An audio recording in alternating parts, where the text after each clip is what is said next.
Hey guys, what's up? Rick here again with another video, and welcome back. Thank you for joining. Today I want to talk about Escape from Tarkov. I'm sure probably a little game a lot of people have recently found out about. It's been around for I think what's better part of almost going on 3 years now. It started in beta, has built itself up. I have several friends that have played it beforehand. I kind of always had tossed it aside and everything else, so I just got into it. Let's just say this, with all the hype and everything else that's recently come up with it, I finally bought into it. I finally got into the game and wanted to give my 2 cents on it for all the other new players that are jumping into the game, looking into the game, and kind of, this is a perspective from someone that is now learning and first learning how the game works and how everything goes through. So Escape from Tarkov in a rundown, in short, is a PvEVP, so player versus environment, or AI versus players. And the way that it works is that you are given missions from certain trading counselors here if need be, that will have you submit certain tasks like kill certain things, collect certain things, and bring it back to them for money and things like that. Outside of that, it is ultimately meant to be a looter shooter of some sort. You're going out and looting and going through. So the best way to describe the game, to be honest, is if you took a little bit of PUBG and Arma. So if you've played Arma, very hyper realistic military shooter, military sim that kind of PUBG turned into as well.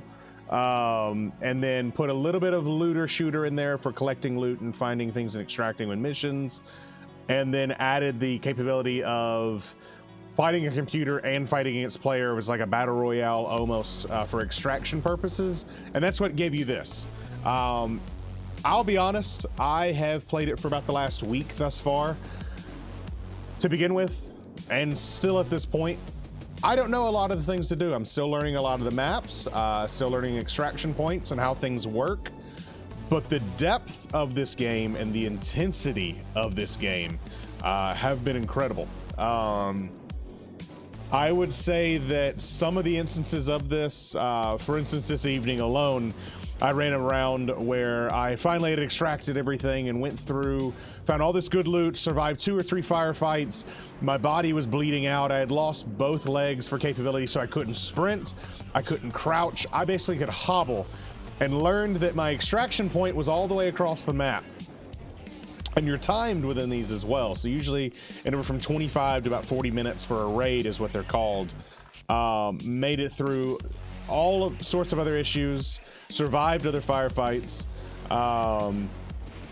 only to die 10 feet from the extraction zone.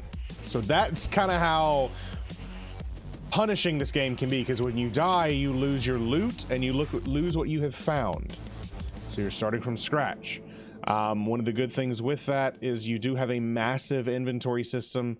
Apparently you can purchase more or get more space as need be, but the depth of this inventory system, and this is one thing that may throw people off as well, is the depth of what the game is. So when I first started, the most I knew was loot, shoot, survive, find things. Well, when you really get into it, you come to learn and find that there are other perspectives to this. So for instance, for this gun alone, you have all these parts that you can find and change.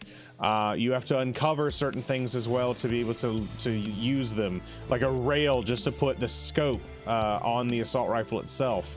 For inventory, you can put bags inside of bags inside of bags.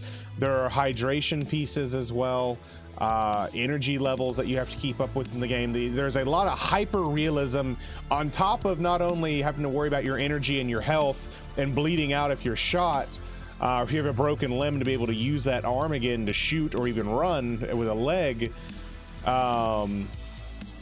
The time to die is very scarce.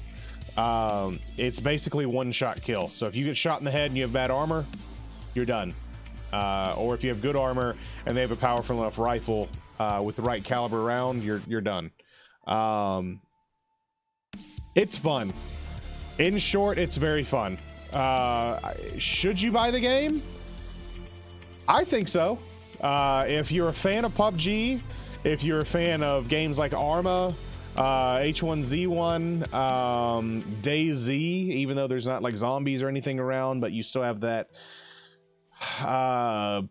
tension of, is this person going to betray me when you come across a fellow player, or are they going to help me going forward?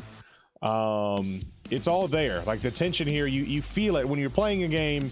You feel the tenacity of it. You feel the tension and the aggressiveness of the game as well, while you're also trying to survive.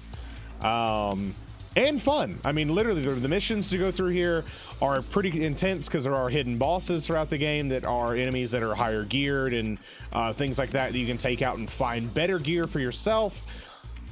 But like I said before, if you die after doing all of this, you lose all progress. You start from scratch, almost roguelike. Now you can ensure these. It's something else you can find out and learn, where you can ensure certain things. So if you die, you can get them back if no one else loots them and escapes with them at that point. So long story short, I just wanted to do a quick video talking a little bit about this and jumping into it as to my thoughts on the game thus far. Does it have its problems? Yes. I still feel that it's very good. I feel that it is polished to the point where I'm hoping that they do a full release outside of, as you can see, beta right here in the middle. I feel it's a good game to check out. If you're interested in it, go for it. If you're a fan of military simulators or games like PUBG, Arma, hell, Call of Duty, if you even want to consider that something with it as well. Rainbow Six, very tactical, open world, fun. And a good thing to play with friends, because you can play up to 5 people in one, 4 in the scav runs, which is the non-main scav runs where you're basically gaining loot, but your mission runs are up to 5 people. It's very fun. I think you'd enjoy it. But that'd be it. I just wanted to, like I said, do a quick take on it, let you all know kind of how I felt about it. I know a lot of people have been diving into it and looking into the game. I hope this is one that for new players to find that it uncovers a few things and maybe answers a few questions. It's not a full in-depth guide or anything like that. I just wanted to give my 2 cents on it as a quick review, not a full in-depth review or anything. But thus far, from the surface level of this game, I'm having a blast, and I feel like I'm going to continue having fun with it as I play more of it, and look forward to going further into it at that point. So anyways, that does it for me today. I hope this video helped answer some questions if it may have. I know it's probably all over the place, but it's also 1 a.m. and I just got done streaming. I got to be up in 4 hours to take my daughter to school, so let's see how that goes. But I hope this video helped answer a few questions. If you are interested in peeking into it, I personally think you should definitely check it out by Battlestate. Very small developer, but they've done a lot of good with this game thus far, though I'm sure they're under a little, hot water with some recent statements on some stuff.